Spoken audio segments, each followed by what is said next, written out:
Welcome back to the Matter of Facts podcast on the Prepper Broadcasting Network. We talk prepping, guns, and politics every week on iTunes, Stitcher, and Spotify. Go check out our content at mwfpodcast.com on Facebook or Instagram. You can support us via Patreon or by checking out our affiliate partners. I'm your host, Phil Rabalais. Andrew and Nick are on the other side of the mic, and here's your show.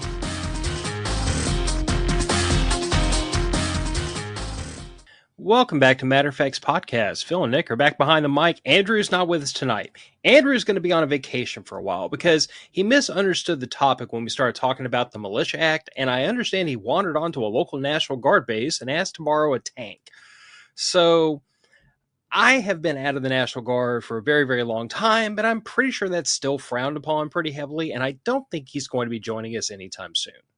Generally speaking, unless you are currently portraying OPFOR, absconding with military equipment is frowned upon. Yes, and if you are portraying OPFOR, you don't ask to borrow a tank. You do hood rat things, and you steal tanks. Or in my grandfather's case, a bunch of 30 caliber machine guns. I'm pretty sure he also stole a tank. You just didn't hear that part of the story. I know there was a truck that was also absconded with, but not a tank so far that I've heard. Though he has gotten a little more liberal with his stories in his later years. So what I'm hearing is ply him with some moonshine and maybe you'll get the full gear list of what he ran off with. I would imagine it was extensive and heavy if he needed the truck. Yes. Anyway, welcome back to Matter of Facts podcast, the show that is 100% patron funded because this show has bills and bills get paid by sociopaths, and those sociopaths are not only me.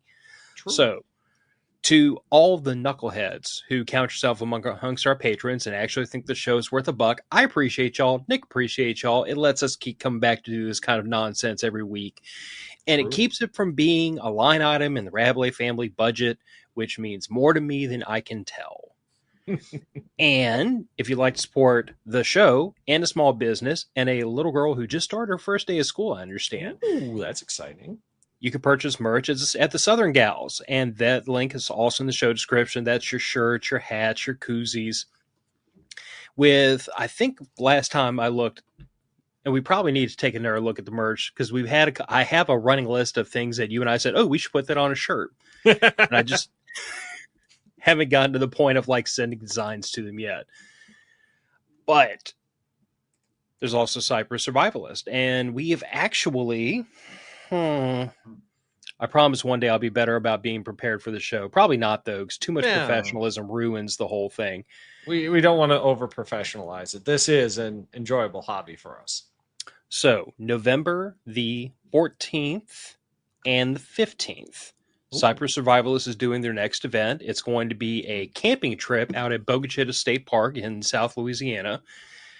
And this is kind of going to be similar to the Matter of Facts patron trip, in the fact that I'm not buying your campsites. You have to kind of rummage your brung and make your own arrangements. But if you'd like to come out and meet us, best thing I can tell you is to come find Cypress Survivalist. Either the website's linked down in the show description, so you can go to us. You can get to us from there. You can send us a message. We'll let you know exactly where we'll be on the campsite if you would like to come and visit. And we're debating on doing some classes or something. It just kind of depends on what the vibe is. I am not averse at all to, doing a variety of things out there, or we can all just sit around and, have a drink and a cigar and BS and get to know each other. I'm kind of okay either way, although I have been grilled pretty extensively by Stuart about how we must teach classes every time. I'm with Stuart on this one. I don't think it should be all classes, because there's a lot to be gained from just a palling around a fire with everybody. It's just making the connections with people in your environment to me is the key behind what you guys are doing. And yeah, the classes are great, and I think you should do a class, maybe a class a day, something short, something that you can go in a little more depth than you did in the intro thing that you did, or say a new, hey, you guys might want to think about this class. I don't know. Yeah, I mean, one way or the other. The thing of it is that between the four of us that are all board members, we each have our area of expertise. And we've had multiple people ask from Gillian to take her herbalism and her nature class and expand that further, because that'd be great. You and I both know there's no end to the things you can harvest from nature. There's no end to it. We just found out recently you can eat the bulrushes that are growing in my backyard. They taste like carrots, man. What's a bulrush?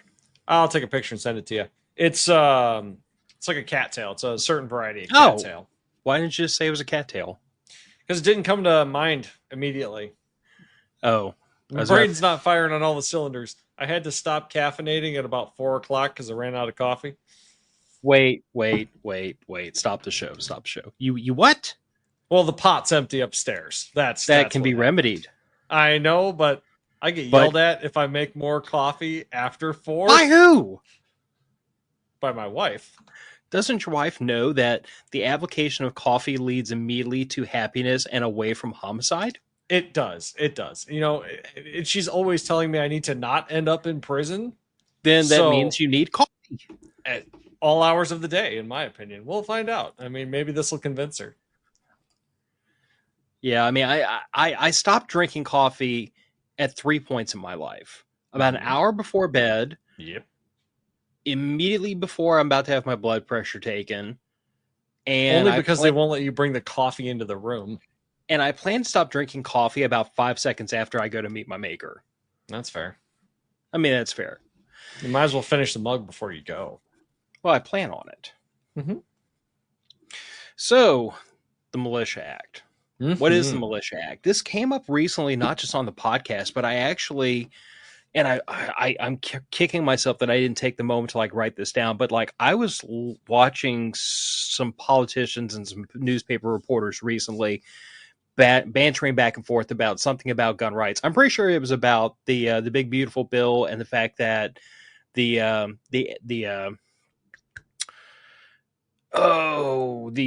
tax stamp fees got reduced to 0, and some people had big feelings about that. And this politician, to his credit, actually brought up the Militia Act in front of the media and was like extolling the fact that, you know, there is still a law in the books that says that people are legally required to have this, and this, and this. And many of you are out of compliance. Yeah. I leaned back on my chair. I was really, really shocked. I'm not used to hearing my words come out of politicians' mouths. I don't. Yeah, usually they don't allow people like us to get elected. Well, but you know, Nick, you've said before you feel like, you know, CERN fired up the Large Hadron Collider one too many times and spat us off into another timeline. And I'm starting to think there might be credence to that because this is definitely firing it off, and it keeps getting weirder. This is definitely a 10 out of 10 weird timeline to grow up in. It is.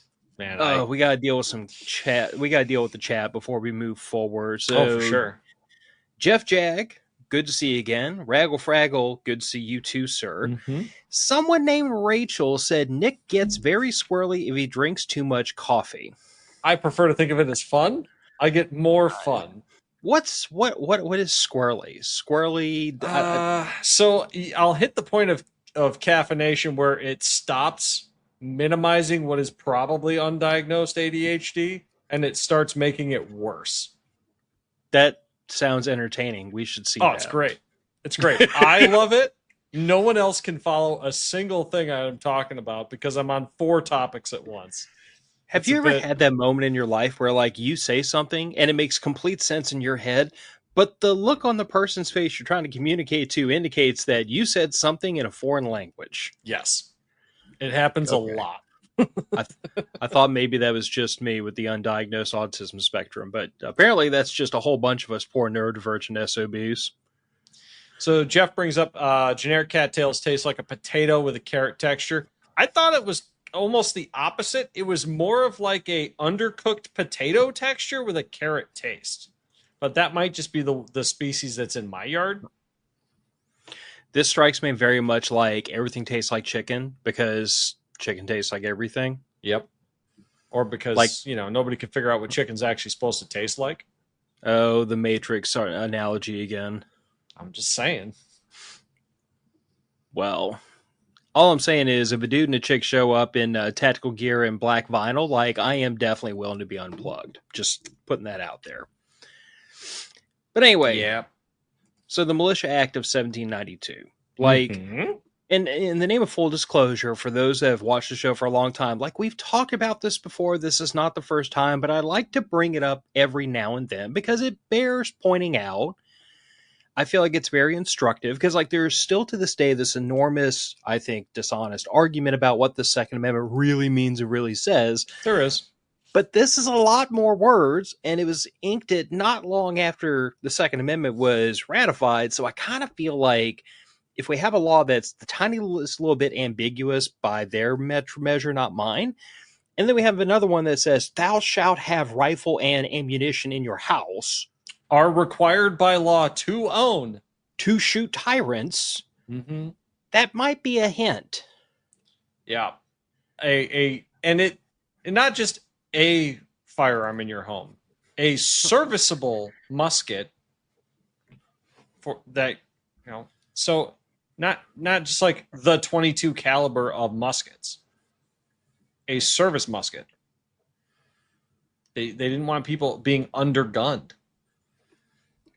And there was nothing in the Militia Act of 1792 that tells you, but you don't get to own a cannon. It was bare minimum is a rifle, cartridges, and a quarter pound of powder. But the recommended gear was higher than that.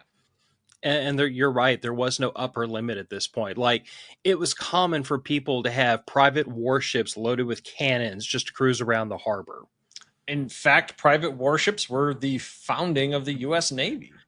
Yes. And if it weren't, I love to point this out. Okay. Bear with me. Undiagnosed autism spectrum. Go for it. I have to add topics. We're going to do an episode where we are going to talk about the pirate Jean Lafitte and why New Orleans was not conquered by the British. Sounds good. Stash it away for another day. We're going to talk about. That's a great story.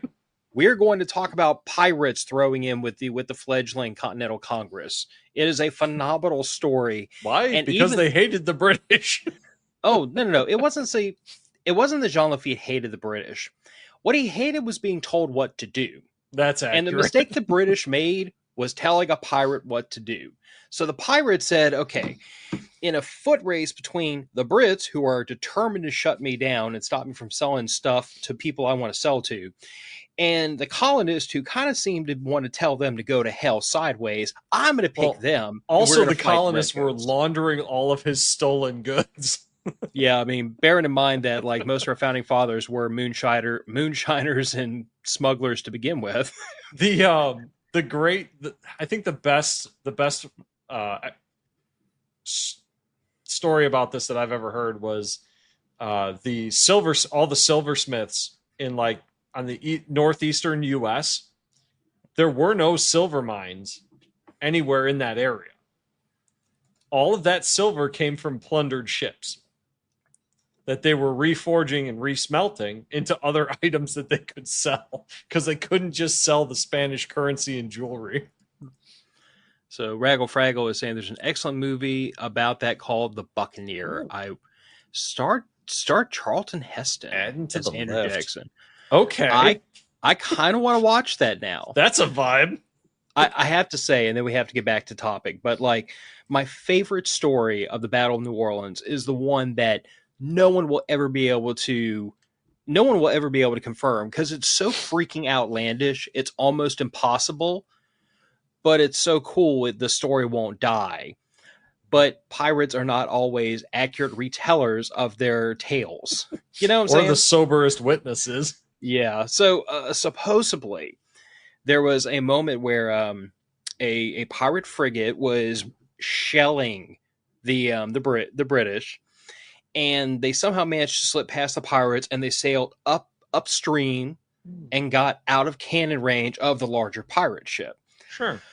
The captain of this pirate ship was so angered by the fact that these British would not stand and fight, that they ran like cowards, that he dispatched several boats to the shore, drug anchor lines to the shore, and his men drug the ship upstream so they could re-engage the British from behind. That's great. On the one hand, that is definitely a pirate move. Oh, that's definitely a petty, vindictive move, and pirates are not exactly known for avoiding those. Yeah. But on the other hand, I just think to myself, I'm like, there's no freaking way. But if anybody could pull it off, it'd be the Barataria Pirates. Yeah. I mean, I wouldn't put it past a group of pirates to pull some shenanigans like that. I mean, Although that being said, Andrew Jackson did credit the Barataria Pirates as the finest cannoneers of a generation. wow, He said that's a hell of a thing. he actually said that they were like 2 or 3 to 1 more accurate at putting fire on targets than his Shit, own men than his own cannoneers were. that's pretty good. What no one told them, no, what no one told Andrew Jackson was that the reason why the Barataria Pirates were so good is because they had spent literal, like, they'd spent years drilling cannonballs at known ranges. They knew exactly what powder charge would make that cannonball fly at what elevation. Like these guys, Nice. they literally, when they get bored, they just shoot cannonballs at stuff until they figured it out. That sounds like modern F class shooters. Like we're just gonna place a target every 5 meters. Yeah. But like I said, will like know all my ballistics. but that's how the Barataria Pirates figured it out. And like, to their credit, they were freaking amazing at putting fire on target. That just goes to show you that enthusiasm makes a very good soldier. Yes. Or a very awful soldier and a very good cannoneer. That's true. Anyway, so the Militia Act of 1792, forgive me for the wording here, it is extraordinarily dated and of the times, It but is. all free, able-bodied white male citizens aged 18 to 45. Let's step back from those words, white and male, for just a second and accept the fact that this is a historical law that is more than 200 years old. Yep. But the crux of it is, that was the population of the, at the time, brand new United States of America that was considered to be of fighting age. Mm-hmm. And that's the crux here. All able-bodied people, everybody who wasn't infirm, missing a leg, missing an eyeball, or anything like that, anybody could stand and shoot a rifle and, march, was expected to have a list of military equipment that was the equivalent of what any soldier in any professional military in the world would have had at the time. A musket or a rifle, appropriate amount of ammunition, field gear. Yep. Which meant... Field gear's a big one. Yeah. Field gear is the one thing that gets breezed over in this conversation a lot. Like, it wasn't just, I have my rifle and I have my cartridge box. It was also like, no, you have to be able to, like, live out of a tent in the woods for a period of time, because that's what soldiers do sometimes. It's interesting because you see in a lot of the equipment list there that they actually omit a fairly decent amount of the field gear there, because in the common parlance, it was assumed that you were intelligent enough to bring some of this stuff with you. In fact, Also worth pointing I've got out, an image pulled from an old letter here we can go over. Sure. I was going to say, also worth pointing out that this was a time when the country as a whole was much more sparse than it is now. Yeah.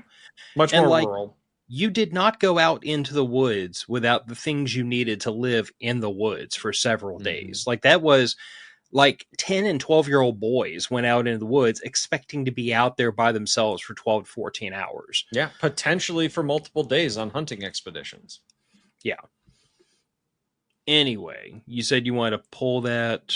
So there we go. This here, for our video viewers, is an excerpt from a letter to, I'm going to call it Shrimpton Hutchinson Esquire Sr. It says, you are hereby ordered and directed to complete yourself with arms and accoutrements by the 12th instant. Not sure what they mean by that. I'm guessing the 12th of the month. Upon failure thereof, you are liable to a fine of £3, and for every 6 days after, a fine of £6 agreeable to law. The following equipment is what they require him to have: a good firearm with a steel or iron ramrod and spring to retain the same, a worm, which is a way to pull a charge out of a musket, priming wire and brush, and a bayonet fitted to your gun, a scabbard and belt therefore, and a cutting sword or tomahawk or hatchet, a pouch containing a cartridge box that will hold 15 rounds of cartridges at minimum, 100 buckshot, a jackknife, And tow for wadding. Tow is a fabric made from, I think, flax or linen. 6 flints, 1 pound powder, 40 leaden balls fitted to your gun, a knapsack, blanket, and canteen or wooden bottle sufficient to hold 1 quart. Before So, we go any further, while you were reading that off, I was Googling. mhm.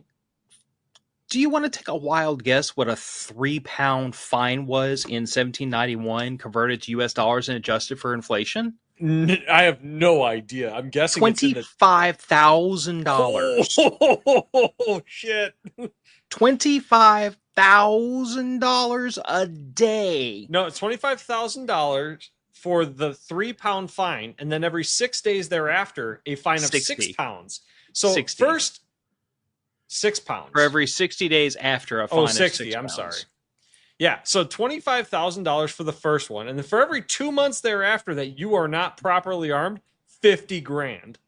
That is not even full, dude. I mean, like, That's not fucking around money. that's not screwing around money. But okay, so let's think about that. Let's say like That's a reasonable new car every 2 months in fines. so okay, but okay, I don't have it in front of me, but now I'm deathly curious. What is the current like median household income? I think it's around 48 or 50,000. I was about to say I want to say it's US. around 50 grand. So Yeah, what you're telling me is that if you go 60 days without having proper arms, more than a you're gonna year's get wages. you're gonna get you're gonna get fined 150% of the median household income. Yep. That should okay, that like for the listeners that listen to all that freaking, autistic nonsense. Thank you for sticking with me. But the point is, that should give you an indication of how deathly serious the Continental Congress was about like thou shalt go get guns. Yeah. Get at least one immediately. Gotta say, recommending tomahawks, that's a vibe. I'm in with that. Tomahawks are fantastic. It's still weird to me though that you even had to like put a gun to somebody's head figuratively to make them do this though, because like this is a time period when if you lived on the frontier, you were just about obligated to have firearms just so you could survive. Are you familiar with a hearth gun, Phil? I'm familiar with the term. Isn't that like the grandpappy's old musket or rifle that sits above the hearth? Right. And a lot of them were small caliber. And you know what they were used for most often? Like squirrel shooting? Yeah. If you were in the house doing house chores and you saw a game animal going by, which was anything on 4 legs, wings, fish, feather, whatever, you grab the loaded gun, pop the sucker. That's going in the pot tonight for dinner. Raggle Fraggle sailing to our rescue. Annual income in 1776 was roughly 13 pounds. So interesting. So 3 pounds and 6. So you even back then you're 9 talking pounds. about That's the majority of your yearly income. Yeah, that's brutal. Anyway, nice. Yeah. So like I said, like how do we keep derailing ourselves and then having to get ourselves back on topic? Oh, because there's too many cool ways to derail on this. That's true. That's true. So there were some people that were exempted from this. There were. So Congress was exempt. Stagecoach drivers and ferry boatmen. And when we, in the very next minute, when we start fast forward into the 21st century, I'd like us to re-examine this list and figure out what our modern equivalency is. But, like the way I read this is that Congress is exempt. I don't know why, because they don't friggin' do much of anything anymore. But stagecoach drivers and ferry boatmen are necessary for transportation, which if you're trying to ferry a militia from one part of the country to another, you kind of need those guys. You don't want all your ferry operators to be in the militia. You kind of need all those guys. Work.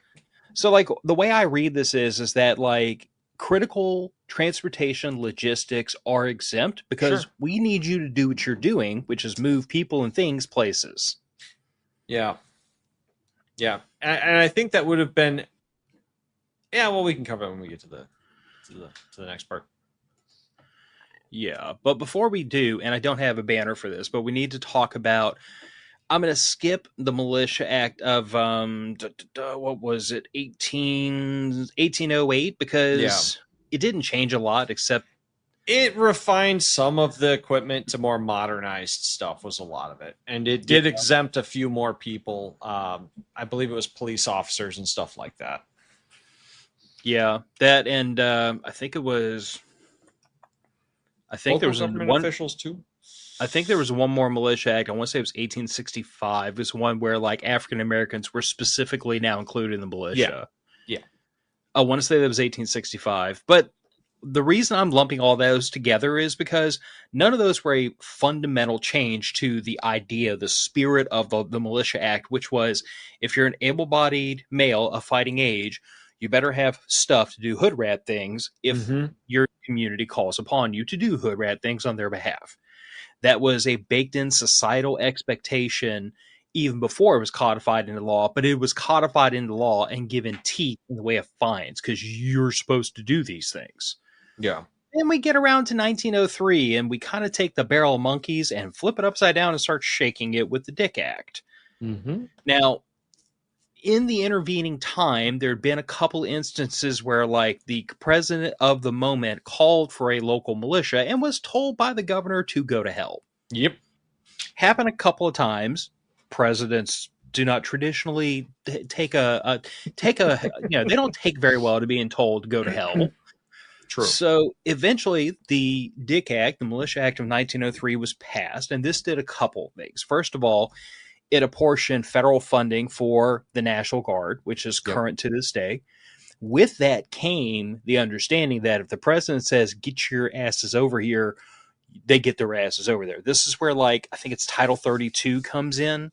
Yeah, the federalization of the National Guard. Mm-hmm. So for me and my fellow National Guardsmen who got orders to go to Iraq or orders to go to Afghanistan during GWAD, that's what happened, was that the federal government said, we're taking your National Guard assets, we're doing with it what we want. And from the moment those orders were cut, we were payrolled by the federal government.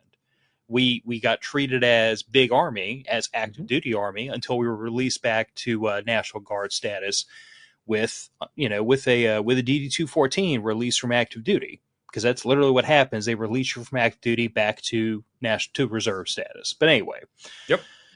The other thing that happened, and this is the part that I really love to point out, like this is stump moment for me. This separated the militia as a concept into two separate chunks.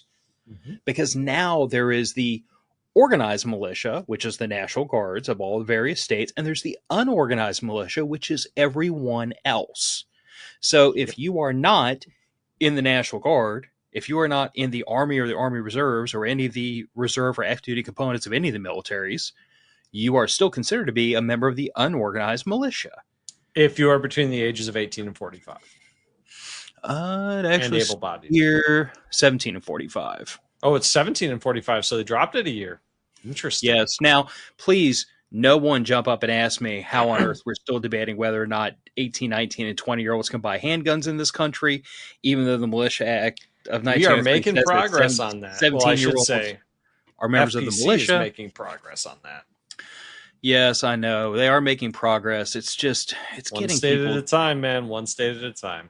It's just getting people to make laws that make sense. Well, you're requiring people that want power over others to give up power that they think they have over others. It's not necessarily that I'm wanting them to. I'm just kind of saying, like, for all of you out there in Normie Land, how many more iterations of this nonsense are y'all going to have to go through before y'all start to realize that there are no good ones? Nope. They're all bad. They're all terrible. It's just which terrible is somewhat in your best interest. Yeah. But anyway, so 17 to 45, you are a member of the reserve militia. I'm reading the act on the other side of my screen to make sure I don't misquote it any worse, because Stuart will get me if I do. But so all of you out there between the ages of 17 and 45 who are male, you are members of the reserve militia. So if anybody ever says that you have to be in the militia to have firearms, you can just trot this out, really screw with their minds for a day. Yep. But So the reason I point all this out is because like this is a current, a through line, a current through our legal tradition where over and over and over we as a nation have said the militia is a thing. You are all in the militia. You are because you're all in the militia, you're all expected to be able to friggin' do hood rat things on behalf of your country. And I have to keep reminding people that over and over and over, so that the next time some idiot jumps up and down and starts screaming about civilians shouldn't have military-style assault weapons, you can pull this out of your back pocket and be like, actually, we are legally required. Technically, by you not, you are in violation of a federal law and subject to a fine of 3 to 6 pounds. Yeah, unfortunately, violating federal law when certain political parties are in power is considered quite a trend. It is amongst a segment of our population, and when another political party is in power, this will never get brought up again. Probably can't imagine why. No. So the militia has been split in half. Everyone's a member of one or the other. Now, how do we modernize this? Because I don't think I'm going to recommend that anyone have, like a musket or a Kentucky long rifle and a box of 20 cartridges by their bedside in case the Chinese come a-calling. I would give Eddie and 20 cartridges and a musket better odds than your average Chinese infantry squad.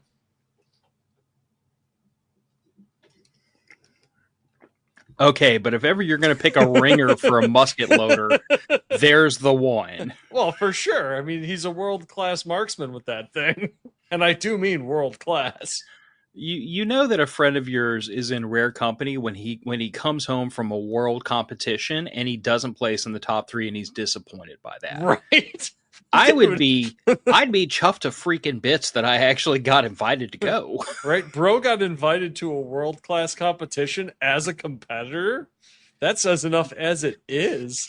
Yes, we're going to have to get him back on the show for a couple of different topics that are in his wheelhouse. But just to embarrass the crap out of Eddie a little bit, like he's won more muzzleloading competitions here in the U.S. than like any human being has a right to win. Yes. Yeah, he absolutely has. He has won more. He's got more gold medals than I have like match wins. Yeah. That's just insane. Now that we're done roasting Eddie. Right.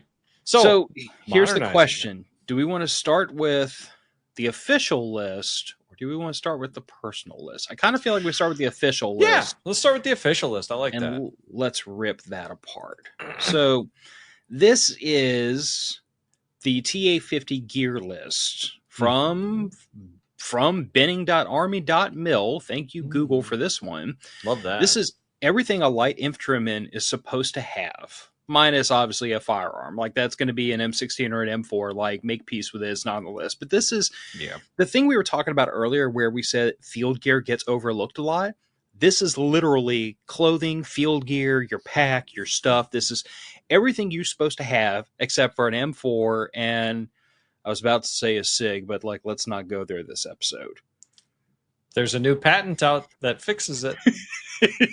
I'm just saying, if somebody got a patent approved to fix the problem has to exist. That fixing the problem would have been don't get rid of the Beretta.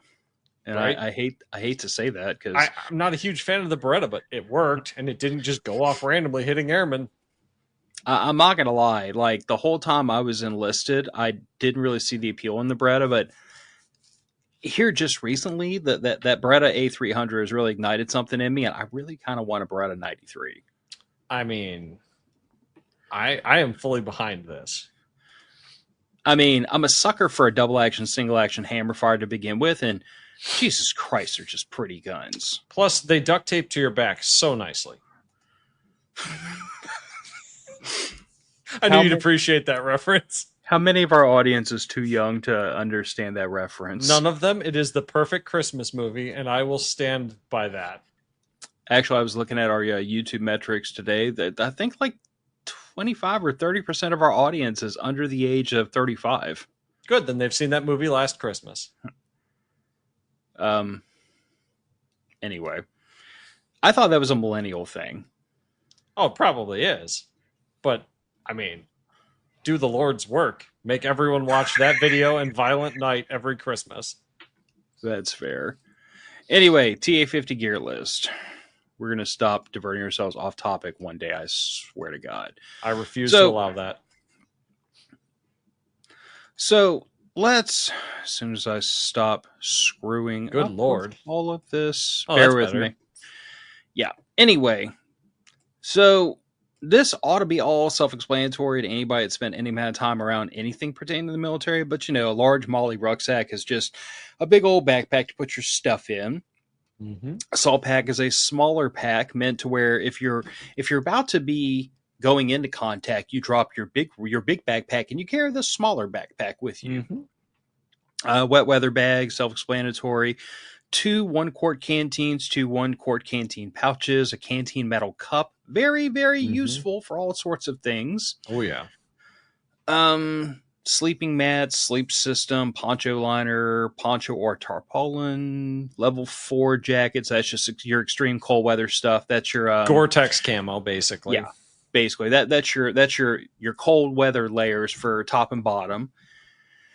Army combat helmet, ballistic eye protection, fighting load carrier or tactical assault panel. This is like 2 generations newer than the stuff I got issued in Iraq, which was god awful.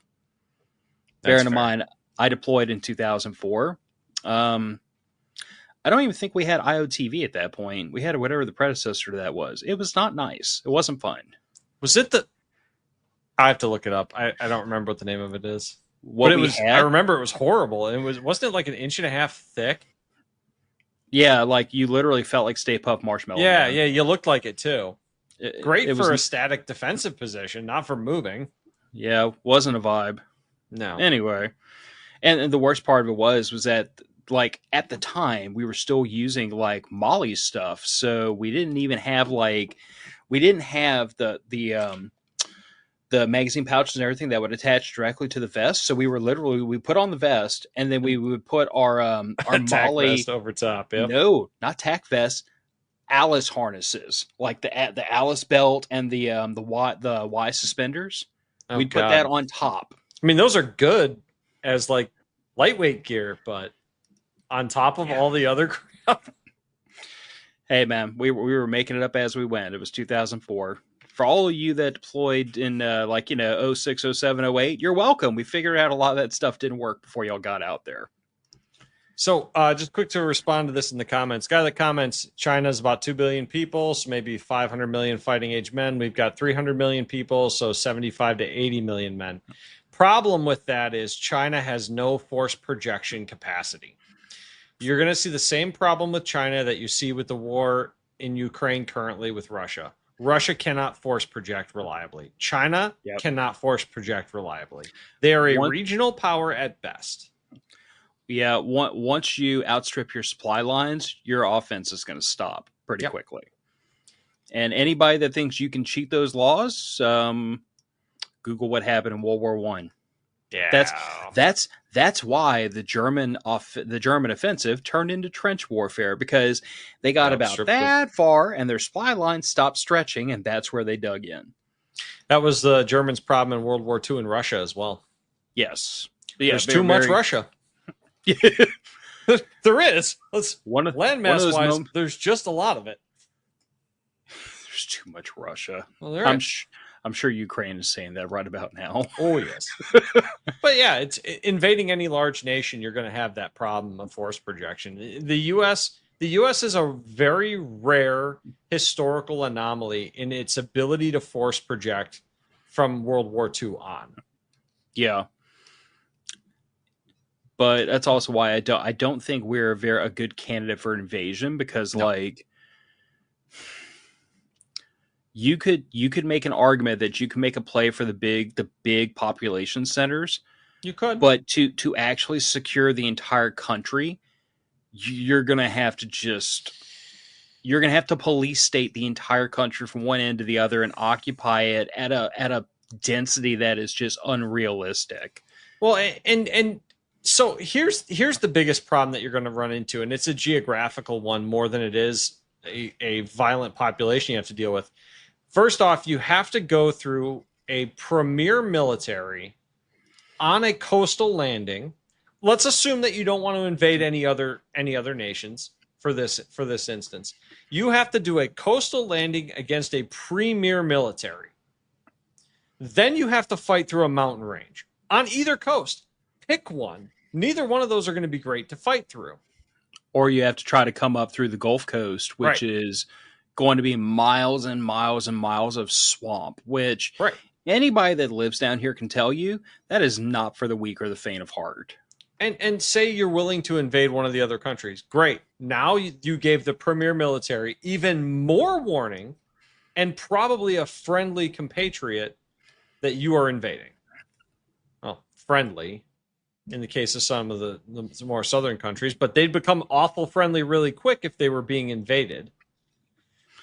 Yes, I'm pretty sure they'll give us full use of their airspace at the drop of a hat if it comes to that. Absolutely.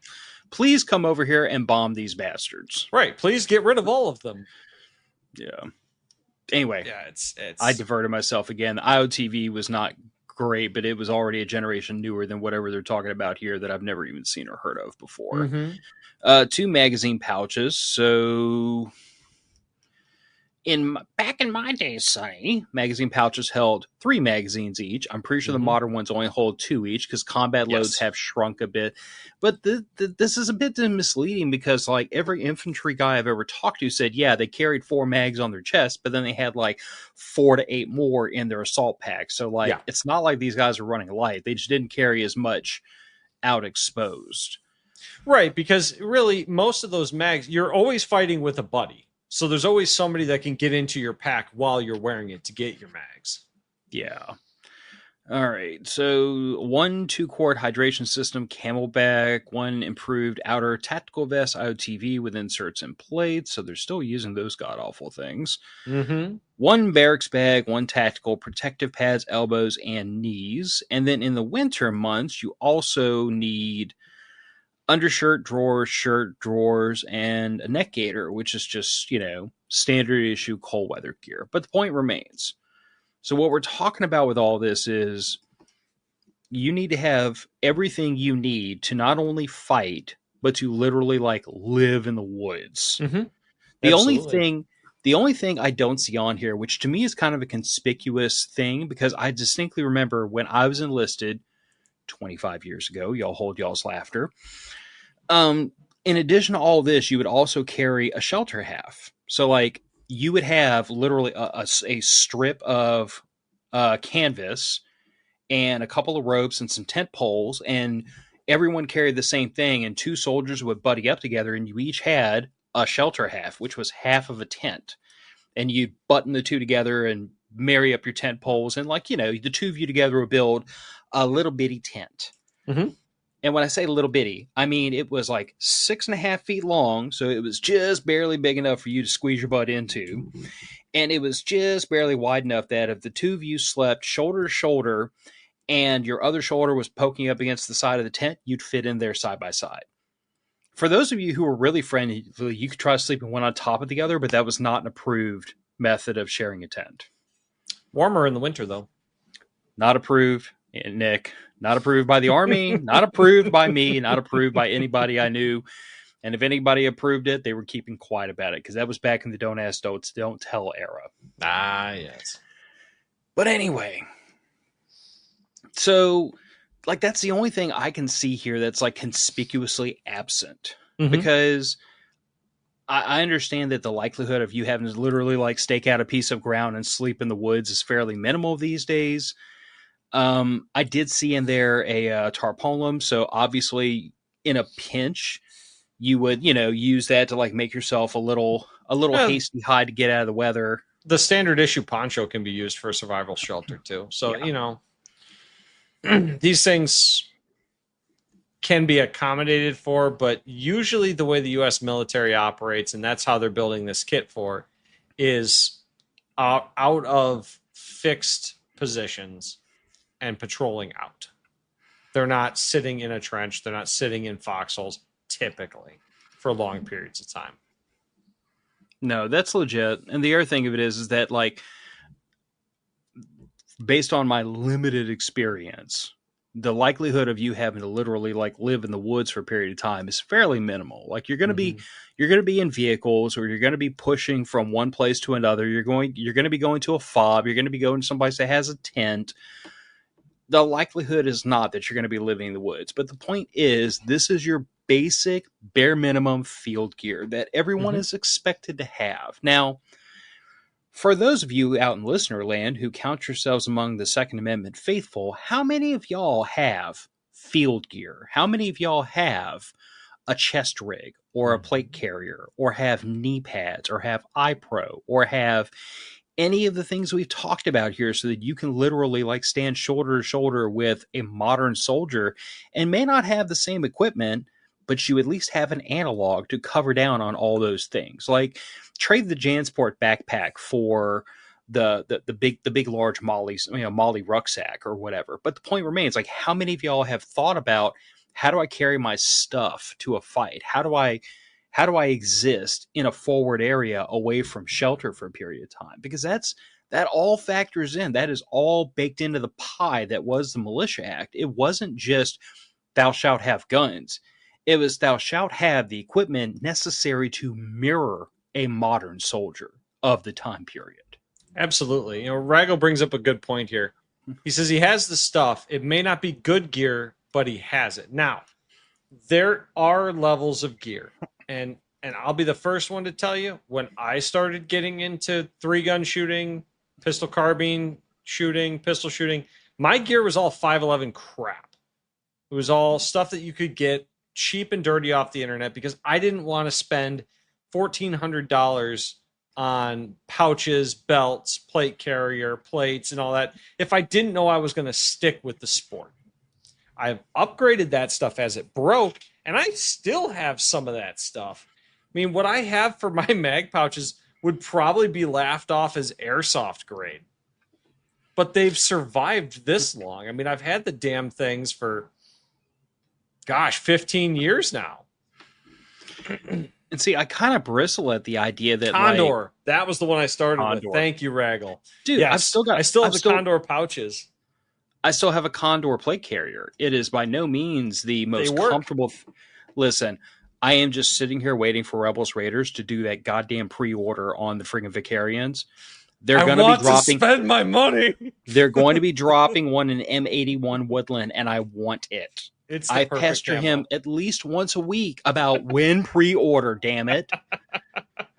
He's probably going to get the container inside of the nation first before he can do the pre-order. That's fair. Like I, in the name of full disclosure, like, I've never met the guy face to face. We interviewed him on the show a while ago, and he seems like a good dude. I love what he's doing. That's why I don't want a discount code or free stuff. I just want to spend money with him because I love supporting cool guys who are trying to make good stuff at a good price. It looks like a quality plate carrier from what I've seen of it.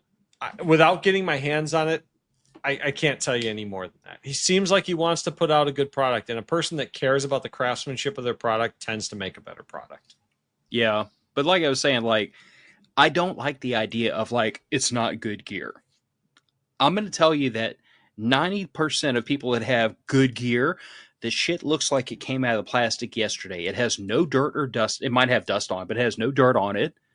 It's never been used. It's never been run hard. It's never been used in anger. It's not even been trained with much. Yep. Like, if you have put the not good gear on your body and run dry fire drills, you've already used it harder than 90% of people ever will. Probably. And if you've used it at an IPSC or an IDPA match or a pistol carbine or a 3-gun match, you're ahead of the other probably 5 of those 10%. And I'll also stand on business and say this. My first field gear, because when I tell y'all that when I first got into it, when I first dipped my toe into the preparedness world, I was the definition of shoestring budget. Like, I just lost 25% of my income with a career change, had medical bills for, to pay for a hospital visit, to have a daughter born, money was tight. I had a stupidly tight budget. It lived and died by like, $50 a month, whether I could put money in savings that month or not. It was tight, but we were out of debt. We just didn't have, we were kind of like pushing That's the needle important. as far as risk. But even then, as things started to loosen up a little bit, I had my money that was apportioned towards preparedness stuff. When it would finally build up enough, it'd get spent on something. But like my first gear, my first pistol belt was an old Alice belt. It Nice. freaking works. It's Yep. cheap, and you can get them at any armory surplus store in the country. And it's My hard to first destroy those things. my first chest rig was was like the Chinese communist, the Well, you were an AK-40. AK guy at the time, right? I was an AK guy, and It's you know what? perfect. If you take some spare wood you have lying around and you cut just perfectly sized spacers, you can stick M4 magazine. You can stick P mags in that AK chest rig. You just need to, like the AK chest, the AK magazine's a little bit taller, so you need a Yep. spacer so they don't slip all the way down the bottom. You can't get them out. Mm-hmm. And then with some creative sewing and adding of getting rid of the toggles and adding added Velcro and added some buckles and everything, I was able to kind of like, zhuzh up that old chest rig to make it somewhat modernized. I took the grenade pouches Mm-hmm. and literally like sewed one of them into a twin pistol mag pouch Nice. because I realized that it was works. it was the perfect size, and there was enough fabric that if I ran a line of stitching right down the middle of it, it fit 2 pistol mags, and the other side is like a little bit tiny medical pouch. That's where like a tourniquet and a couple of things go. But that was like some of my first gear. That Condor chest rig was my first. The Condor plate carrier was my first plate carrier because it was cheap. It worked. It got plenty of drills run on it. It got the crap beat out of it, and it's still holding. It still works. So Nice. I would say that if you can check the box and say, I have something to do that, and you're willing to run it and work it, that is more important than having the Gucciest, most professional looking gear. The only thing I would add to that is start with a quality belt first. Start with a quality belt first because that's a good question by Jeff. So here's the thing. SKS rig will work. Jeff Jag is wondering if his SKS rig will work for 5.56 on stripper clips. I don't have any SKS stripper clips here to measure. So I have 5.56 stripper clips. Yeah, I don't have SKS stripper clips either. I've got 5.56 stripper clips. My concern is like you're not going to be using stripper clips to reload a magazine in field. Californians are. I'm not referring to California. I'm referring to America. But I digress. Yeah. Honestly, Jeff Jag, what you might want to do is figure out what the dimensions for a 20 round AR mag are. Ooh. Those might fit in a stripper in an SKS stripper clip rig pretty readily. I think the SKS rig, it was 2 or 3 stripper clips stacked. So yes, I think you're right. That would probably fit. Yeah. Now I'll be the first to admit that I don't have a lot of 20 round AR mags lying around, but I do keep a stack specifically for running 77 grain Sierra Match Kings with my hand load for my 18-inch rifle, because that rifle lives most of the time on a bipod, and a 30 round mag and a bipod don't always play nicely together. You know what I'm saying? Yeah, that makes sense. Like 20 round mags probably would fit in there fairly nice, but I would also say that like same thing I did. Like if you can find one of those old, like the 4-cell Chinese chest rigs, you need a spacer for the bottom of those that's about an inch thick, and you can cut them out of like. Why not just run a stitch down the bottom? You could do that too. Yeah, but you were probably trying to keep able to do AR or AK. That was the reason I went with spacers, just because I wanted the ability to like hot swap back and forth. You know what I want? I mean, at the time I still have the AK, but now it's just a range toy. But at the time, I wanted the ability to jump back into an AK if need be. Try this on the Chicom rig, Phil. SE-TAC shotgun cards. I See can if tell they you, fit in that Chi-Com rig. They probably fit too. I can tell you it'll fit because a PMAG fits perfectly. Yeah, and this fits perfectly in my old pouches, my old 30-round pouches. Yeah. The chat is exploding. Mm-hmm. Guy that comments was asking.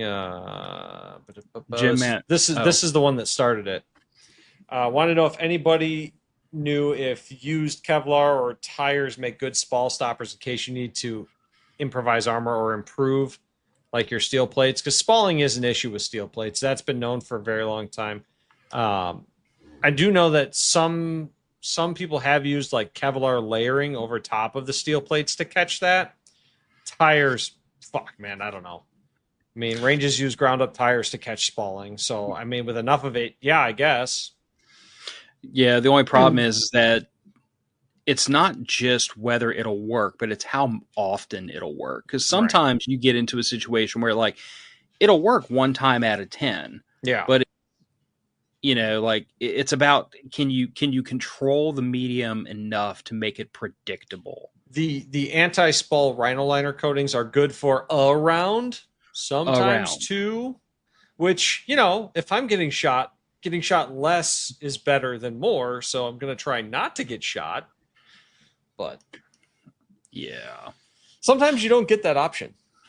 3-round burst is a thing. All right. One last thing we need to chuck in here. Mm-hmm. This was the thing I was kind of holding till the end because, Nick and I were talking right before this started. And for those of you who are listening to audio, I'm sorry you are missing all the visuals, but you get to listen to our voice. So that's something. But this is an article by Sandbox with 2 X's. And it's talking about the small arms used by the Ukraine Foreign Legion. So kind of my pitch to Nick was, in terms of like modern conflicts, we kind of have to look at like the ones that have happened most recently, like in our lifetime. So to me, from my perspective, you're talking about Iraq, Afghanistan, because those are the wars that my country fought in very extensively. But I think you also have to consider Ukraine and Russia, if for no other reason than the fact that, like, since we're talking about the Militia Act, we're talking about an irregular group of people that are largely self-equipped who are combining forces to fight in terms of, in they're combining their forces to fight for the common defense. Regardless of how you feel about the war between Ukraine and Russia, you have to agree that like that is more to the spirit of what Ukraine is doing versus Russia. Russia True. being the I mean, not even going to get into the politics of who's right, who's wrong, because right. Well, it's irrelevant to the discussion. I mean, what we're looking at is a large country attacking a smaller country. That smaller country does have less military. They just do. Yeah. So they're more likely to take up irregulars. Russia's going to have a lot less irregulars, though I believe there are some irregulars sort of going along with the Russians. But, this reminds me of what we were talking about before we got on here. I see a lot of parallels between the Spanish Civil War, pre-World War II, and the Ukraine-Russia conflict. I think we really need to look very closely at what is going on with the Ukraine-Russia conflict, because drones, the U.S. did a lot of drone stuff in GWAT, but there was no peer that also had drones. Yeah.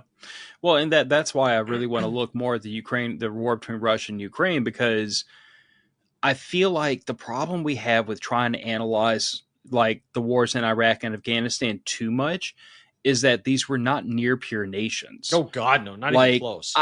I still to this day occasionally quote an infantry buddy of mine who to this day insists that if you're the only person in your area of operations with night vision, you are an angry god, because like he had night vision and his opponents did not, and the weight of that one piece of equipment made the fight so unfair it was ridiculous. Mm-hmm. But in this scenario, because of the extensive catalog of equipment the Russian military still had in storage and in stockpile, and the absolute flood of munitions and equipment getting brought in on Ukraine's side by various other nations, you are dealing with two near peer nations. The real difference here is there was a point at which you were dealing with professional military to professional military that gave way once the majority of Ukraine's, military had been taken out of the fight and replaced with conscripts. And now you're seeing, I feel like we're seeing Russia resort to some of the same thing because they've sent so many young men into the meat grinder. Conscripts and foreign military aid from North Korea and a few other places. Yeah. Still cracks me up that when the North Koreans got a hold of the internet, they had to have their phones taken away. Yes, apparently there were some repetitive stress injuries. Apparently, they got a little bit too excited with the sudden access to non-censored internet. Mm-hmm. Poor guys joined the 21st century all at once and just couldn't contain themselves. Oopsies. So anyway, Ukraine's small arms. Now, in the name of full disclosure, even before I grabbed hold of this article, I had heard some of this, so this wasn't really a surprise, but the list includes the FNC, which is not, I guess, your first thought of what would they be swinging around in Ukraine for armaments. The SCAR-L, the CZ Bren, CZ VZ-58, M4s, not a shock. M4s makes sense. Numerous AK variants, PKMs, M249 saws, FN mini-me's, M240 FN mag machine guns, CZ Scorpions, CZ P10Cs, which you were kind of surprised by for a brief moment, but I didn't really think about it. I suppose it's just not a pistol I hear a ton of, but that's probably a regional issue. Well, and it's like I point out somebody fairly recently because they were confused. It was actually European. I talked to very briefly through the internet, and he was very confused about this whole CZs or hipster guns thing here in the U.S. To which I explained to him, I'm like, okay, there is kind of this pejorative, tongue in cheek, concept of. Because, all this for all these years, all the serious shooters in the U.S., they shot Glocks or maybe 1911s or revolvers. MPs. And then you had these funny little weirdos who had these, CZs that nobody heard of because they weren't being sold in this country at the time. They were stuck on the other side of the Iron Curtain. And it was kind of it was the fancy gun. It was the gun that nobody could get. And the people that got a hold of them would just talk your ear off like an autistic knucklehead about them. No, they're great pistols. Yeah. Don't get me wrong. I had a 97B for a few years and I loved it, but I had to concentrate calibers down. Yeah. But I guess what I'm saying is you acknowledge that reputation is somewhat deserved of it is the weirdo that brings the CZs to everything. It is definitely, yeah. It's like the CrossFit guy. But everywhere else in the world, CZs are a very common police and military firearm. Mm-hmm. A lot of police forces around the country, literally the CZ. Oh, what is it? The PCR. It's the so the PCR is the compact size CZ based on the CZ-75, but it's the compact size, so it's got the short barrel that mine has. But it's not a steel frame; it's an aluminum frame. But it's based on the 40 cals frame, so it's beefier than the steel frame 9mm was because they switched to aluminum, so they wanted some extra material in the frame, make it a little stronger. And it was double action only with a decocker because that was what all the European police forces were demanding. That's a deliberate choice to make shooting less accurate. Well, no, it's only double action on the first shot. Oh, okay. So the carry mode for that was half cock notch, round in the chamber. Well, that makes sense. So that's understandable. But now PCR in Czech, don't ask me what it means, in Czech. All I know is it translates roughly to police pistol. Okay. But anyway, that's the point is that CZs are very well represented by police forces and a couple of militaries overseas. So for me to see P10Cs and Scorpions in an Eastern European conflict makes sense. I mean, it would be like if a war broke out here in the on U.S. soil. What handguns would you see from one end of the country to the other? Glocks, MMPs, Smith and Wessons. Glocks and a lot of Glocks and a lot of MMPs. Yeah. Why? Because there's 10 of them on every street corner already. And a ton of dropped and half-loaded Kimbers. Ooh. Shots not fired because it jammed. Shots not fired. So yeah, and honestly, like the rest of this is just not surprising. I mean, there's a, okay, so let's call it like the CZ Bren, the Scar Light, and the FNC are kind of like oddballs, but they all take Stanags. Yeah, that's as long as you have magazine interchangeability within a squad, I really don't know that it super matters the platform that it's using. Yeah, and that was one of the things that so there was a video that I watched a while ago that was talking about the small arms of the Ukraine conflict, and that was one of the things they pointed out, which in hindsight kind of makes a lot of sense. And since we're talking about modernizing the Militia Act, it bears pointing out here. But they said that because of the way arms were coming in, it wasn't like they said, "Hey, we need like 10 million M4s and 50 million, Stanags." What do you got that takes Stanags and 5.56? Yeah. Well, but not even that. It was really at a lot of points in the Ukraine conflict, it was what can we get? We don't care. We need arms. Right. So they would literally take a unit and they would equip that one unit with either the same firearms or at least firearms that took the same magazines. So you have M4 units out there in the Ukraine Foreign Legion. You have you have a CZ Bren unit. You have those units that within that unit, they all take the same magazines, they all use the same ammunition.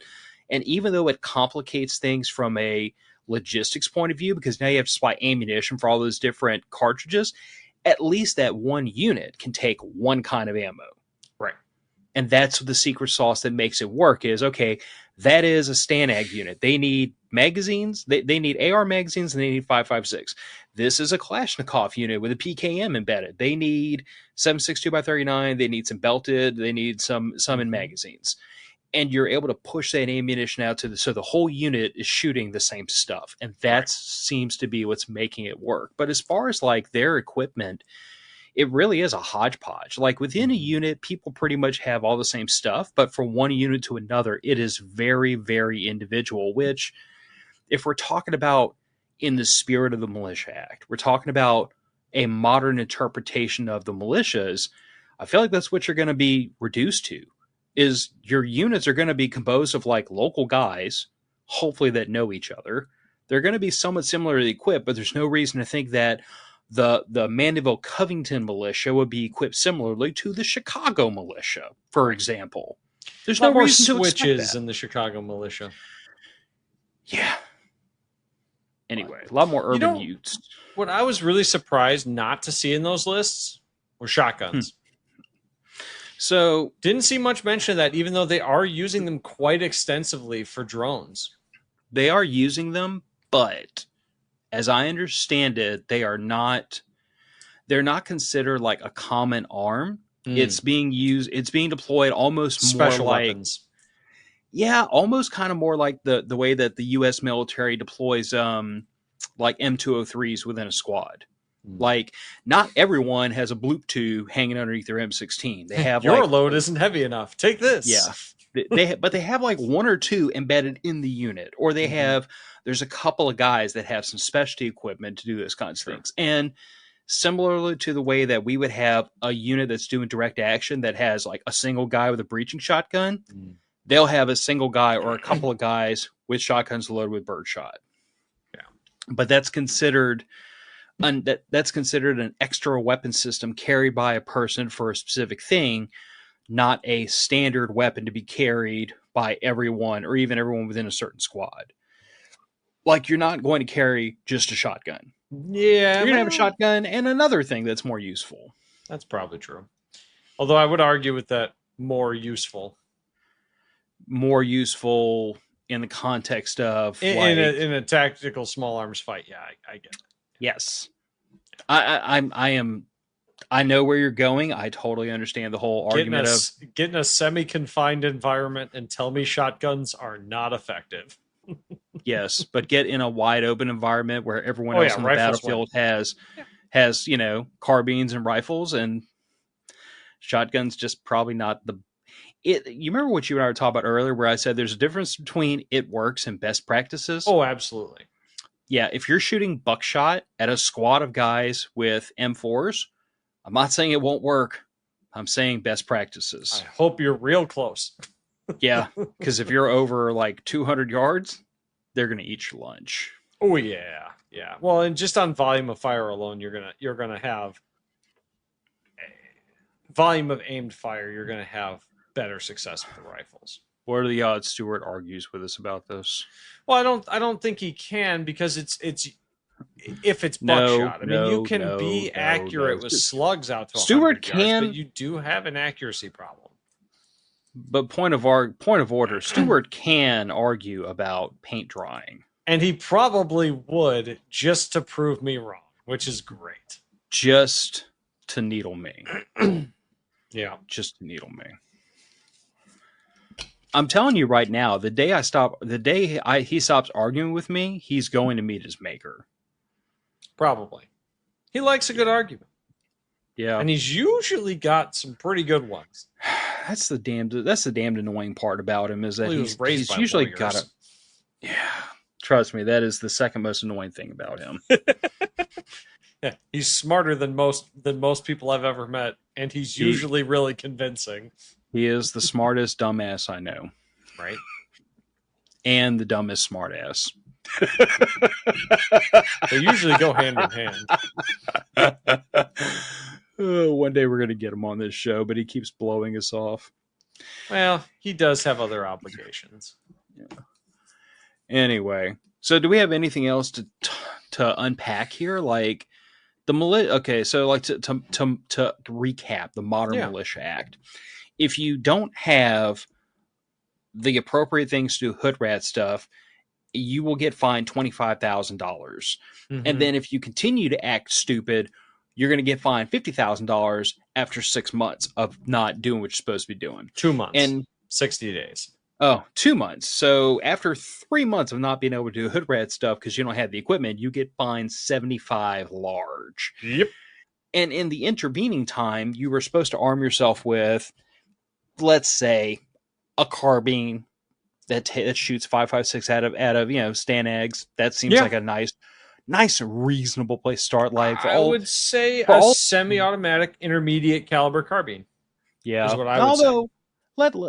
Let's make a small allowance because the original Militia Act did say musket or rifle. So I'll go so far as to say, if you really are just dead set against the whole idea of like small caliber carbine, get yourself a 308 caliber battle rifle. I would allow that. Yeah, AR-10 or something, or like a Scar Heavy, something similar. If you're in an Eastern Bloc country, make it some AK variant of the same thing. Any of you who happen to be on the other side of the Atlantic or the Pacific, take everything I'm saying and convert it into AK, because that is the weapon system you're going to find a lot of. Raggle, do you hate your ears? He hates his ears and his eyeballs and the ears and eyeballs of everyone within 15 feet. He's advocating for a sub 12-inch 308. I mean, I'll allow it.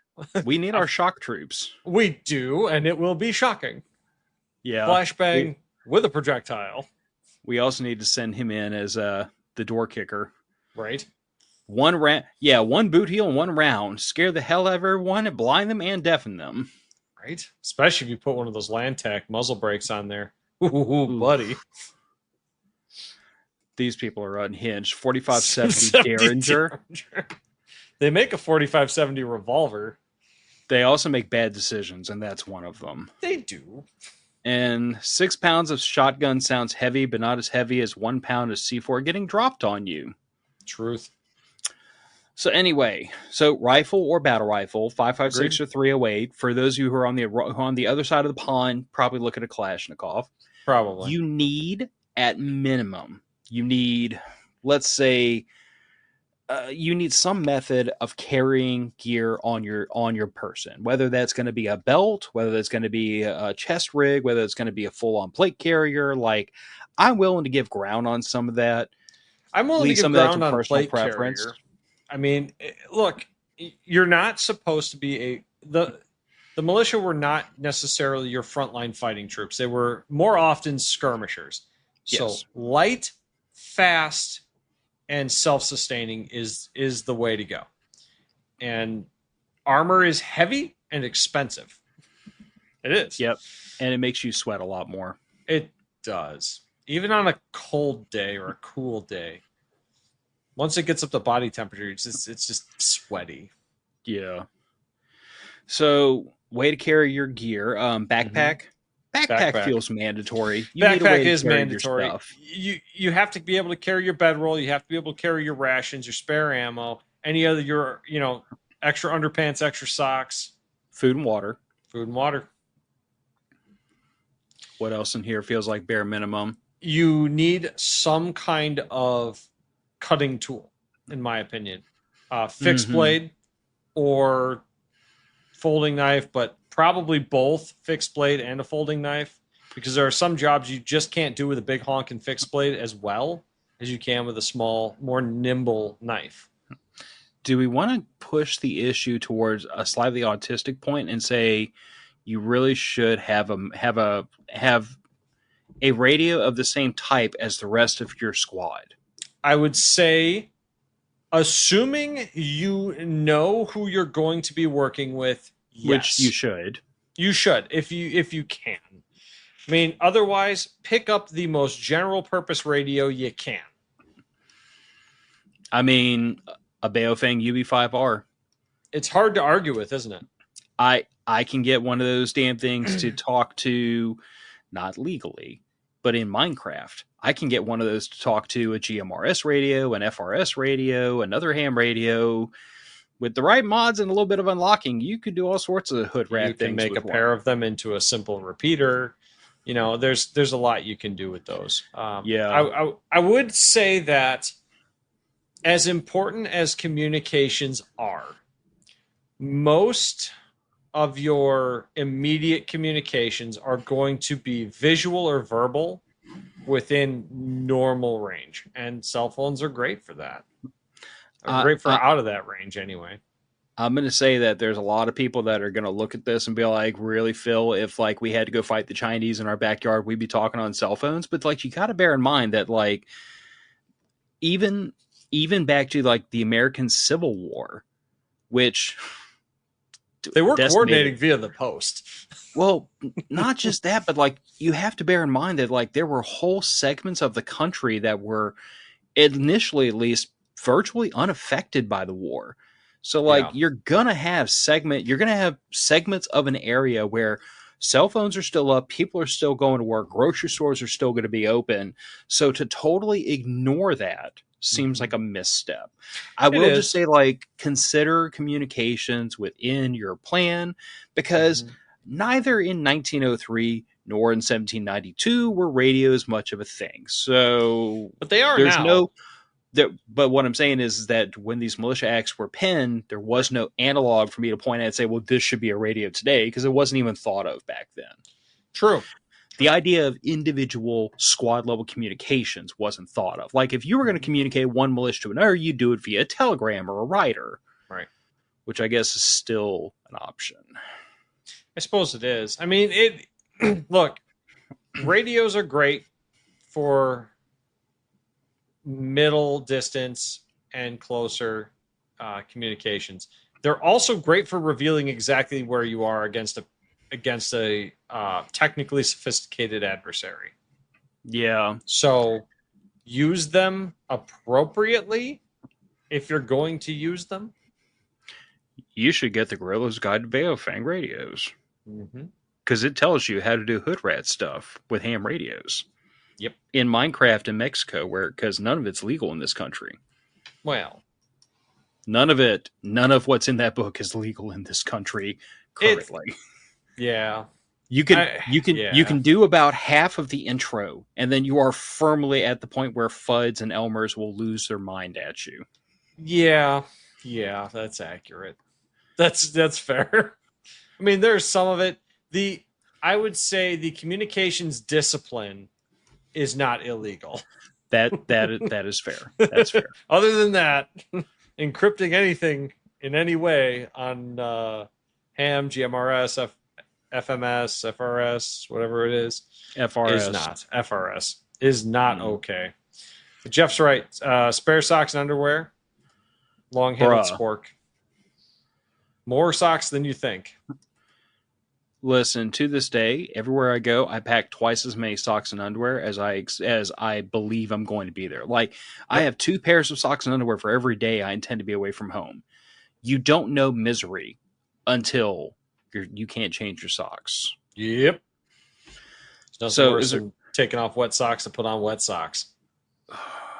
so is Been there there. anything else to toss in here? Like, I don't feel like we left a lot of meat on the bone. Like,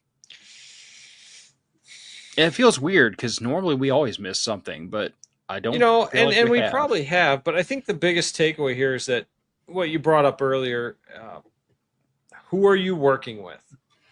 Try to find some people around you and try to, if you don't have any gear at all yet, attempt to tailor your gear to mesh with them. Yeah, and that is the one thing worth pointing out was that, like, at the time the original Militia Act was written, and certainly for a good period of time afterwards, it wasn't expected that you were going to buy this stuff and it was going to sit in the closet. Like, you were going to be This training was your with your hunting local rifle. militia. Yep. You were going to be training with your local militia. You were going to know who these people were, who you were going to stand online with if all hell broke loose. And they knew who you were because they wanted to know who to call in case something popped off. Like, we forget so much of our nation's history, or we write it off as these funny little anecdotes. But like Paul Revere riding through the dark to tell everybody the British was coming was for a freaking reason, because he rode through a town and said, get your asses up and get your friggin' muskets and get online.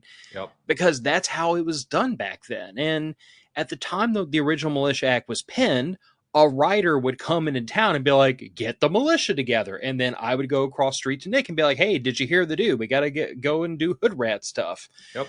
And this militia, this little local militia in this little town, they trained together. They knew each other. They all had similar gear. They all worked well together. Chances are pretty good together. they were all family. Yeah, family, or at least family friends. Yep. Like, my cousin Mary, that person's cousin, we've been playing together in the woods since we were kids, kind of thing.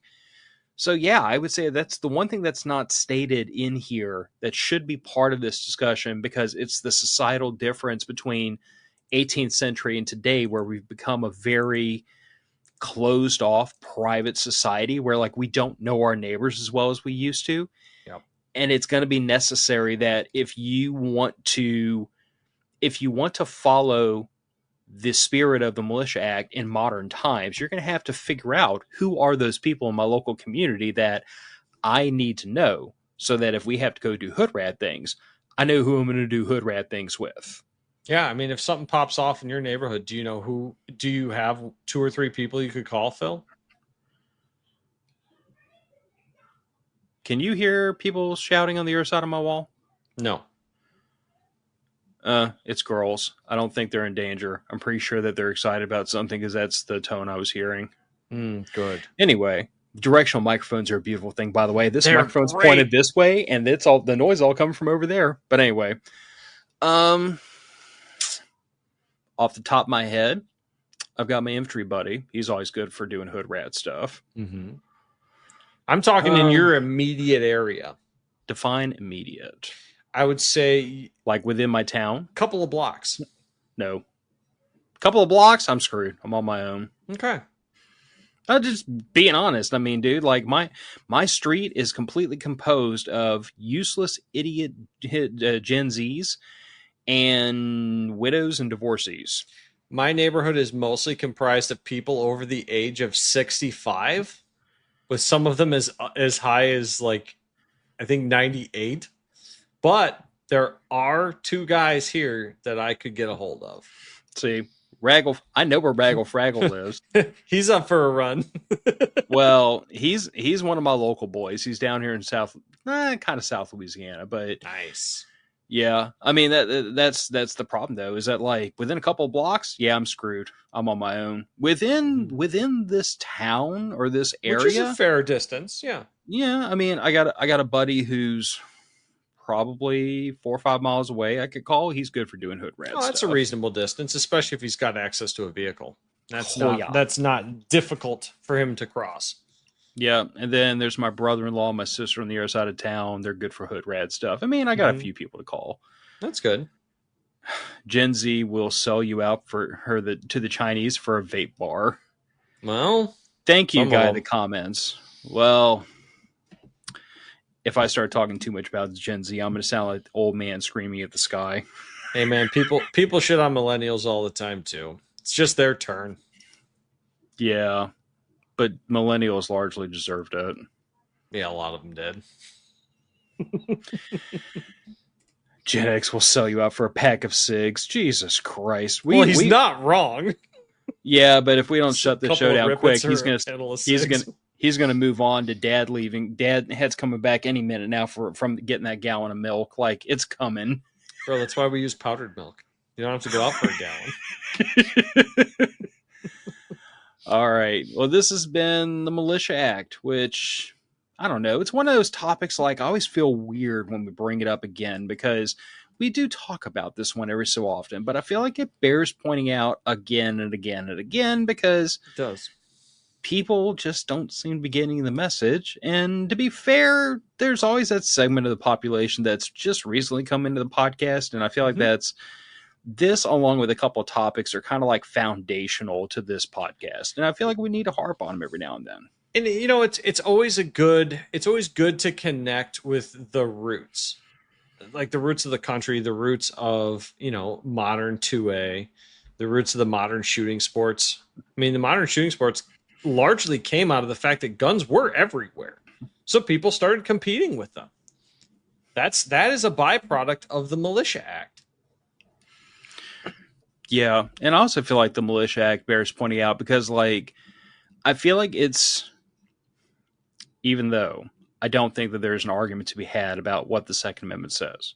Y'all know that. Y'all know me. Y'all have heard me scream and yell loudly and repeatedly about it. It's a fairly simple sentence. But for the people who still want to argue about it and insist that it's not completely clear in what it's saying, a law that threatened to fine you 75% of a year's wages if you refuse to arm yourself seems like it kind of, drives the point home. So if you have to have an argument with some knucklehead about what the Second Amendment says, or even better, for one of our patrons to get a kick out of this, if you have to have an argument with a family member about why people need AR-15s, you should definitely point them back to the Militia Act and point out that there's a literal law in the books that says you are supposed to have military-grade firearms for the purposes of doing hood rat stuff. Yep. And if his head explodes, I just want a field report on it. Good. All right. Matter of fact, it's going to go out the door. We'll talk to y'all in another week. I don't know what we're going to talk about. We have a revolving list of topics that we kind of draw from, like a quiver of arrows. And if you would like anything thrown in there, you can reach out to us through YouTube, through Instagram, through mofpodcast.com, or if you're a patron, you can just harass me on an hourly basis in Signal until I respond to you and say, Phil, talk about this or else. Or tag Gillian in the chat so she bothers Phil. Yeah, funny thing, Gillian has muted all Signal chats for a little bit because it's the start of the school year, which means, see, when you have a school-age child and a teacher in your household, this time of the year is like DEFCON 2. That's fair. I ordered pizza tonight because those girls came home and they were like, we are not doing anything more involved than taking our clothes off, bathing, and getting in bed. Fair enough. I was like, roger that, I'll order pizza. All right, Matter of Fact's going to go out the door. Bye, y'all. Keep in touch. Stay out of trouble. Get into trouble, and just make sure you get back out. Bye, y'all. Good night.